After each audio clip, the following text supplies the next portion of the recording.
مال کی بات ہوئی تو حضرت اسماء جو تھی ان کو صدقہ کرنے کا بہت شوق ہوتا تھا. ان کے شوہر کا نام کیا تھا؟ زبیر بن عوام.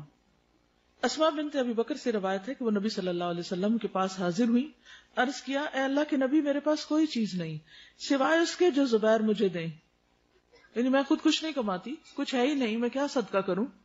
کیا مجھ پر کوئی گناہ ہے کہ اگر میں اس دیے ہوئے میں سے کچھ صدقہ کروں؟ یہ اکثر عورتوں کا سوال ہوتا ہے.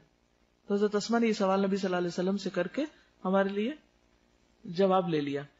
تو آپ نے فرمایا، جتنی تم میں طاقت ہو اتنا دو، ولا تو کی فیو کا علیہ کی، اور جمع کر کے نہ رکھو ورنہ اللہ تم کو بھی دینا بند کر دے گا. یعنی جو پیسے شوہر تمہیں دے دیتا ہے خرچ کرنے کے لیے، اور اس سے تم دنیا کی چیزیں، گھر کی ضرورت کی چیزیں لے رہی ہو، تو اس میں سے صدقہ بھی کر دو جتنی تم میں استطاعت ہے. یعنی باقی ضروریات کے ساتھ یہ بھی تو ایک ضرورت ہے نا. سمجھ رہے ہیں اس بات کو؟ اکثر خواتین کو یہ کنفیوژن رہتا ہے، کیا دیں کیا نہ دیں، کہاں سے دیں، خود نہیں کماتے، صدقہ کہاں سے کرے، اگر ہم نے دے دیا تو کہیں یہ گناہ نہ ہو. کبھی وہ کچھ بھی نہیں دیتی اور کچھ سارا کچھ ہی دے دیتی ہیں.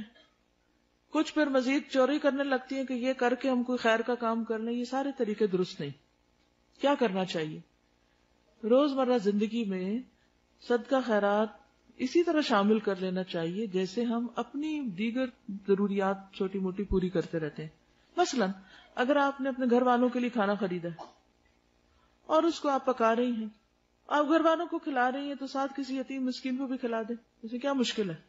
اب اس وقت آپ یہ حساب کرنے بیٹھیں گے، او نو میں تو یہ نہیں دے سکتی کیونکہ یہ میرے شوہر کی آمدنی نہیں. آپ صلی اللہ علیہ وسلم کا جواب بہت خوبصورت ہے. آپ نے فرمایا، جتنی تم میں طاقت ہو، جو تم اس میں سے کر سکتی ہو اسے دے دو، اور جمع کر کے نہ رکھو. لا تو کی فیو کا علیہ کی، بند نہ کرو، تم پہ بھی بند کر دیا جائے گا. حضرت اسماء کو چونکہ حضور صلی اللہ علیہ وسلم فرمایا تھا کہ تم بند نہ کرو، تم پہ بھی روک دیا جائے گا، تو وہ روکتی نہیں تھی. جو آتا تھا، جب دینا ہوتا تھا، ساتھ ساتھ دیتی جاتی تھی. اور حضرت عائشہ کیا کرتی تھی کہ وہ جب کچھ اکٹھا ہو جاتا، جمع ہو جاتا، پھر اس کے ساتھ وہ دیتی. دونوں ہی طریقے درست ہیں. عبداللہ بن زبیر سے روایت ہے، کہتے ہیں کہ میں نے عائشہ رضی اللہ تعالی عنہا اور اسماء سے زیادہ کسی عورت کو سخی نہیں دیکھا. بہت زیادہ سخاوت کرتی تھی. ان کی سخاوتیں دو طرح کی تھی. حضرت عائشہ جمع کیا کرتی تھی اور ذرا ذرا جمع کرتی تھی، جب کچھ جمع ہوتا تو تقسیم کرتی. اور حضرت اسماء کل کے لیے جمع نہیں کرتی تھی، ساتھ ہی دے دیتی تھی. اب آپ میں سے جس کو جو سوٹ کرے وہ طریقہ اختیار کر لے. اس سے یہ پتہ چلتا ہے کہ دین میں وسعت ہے. کسی ایک لگے بندھے طریقے کو دین سمجھنا اور اس سے ذرا ادھر ادھر ہونا، اس کو غیر دین سمجھنا، یہ درست نہیں. ہر شخص کو اپنے حالات کے مطابق نیکی کے کام کرنے چاہیے. اصل چیز ہے مقصد کا حصول.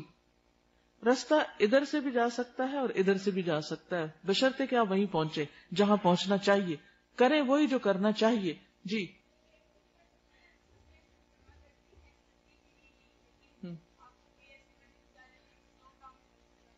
وہ بھی صدقہ ہی ہوتا ہے، کیونکہ ایمرجنسیز میں کسی کی ضرورت پوری کرنا. سے آپ نے ایک نیت سے اپنے حج کے لیے پیسے جمع کر رہے تھے، اتنے میں والد بیمار ہو گئے اور ان کے علاج کے لیے پیسے ہی نہیں ہیں، تو اب آپ کیا کریں گے؟ انسانی جان قیمتی ہے.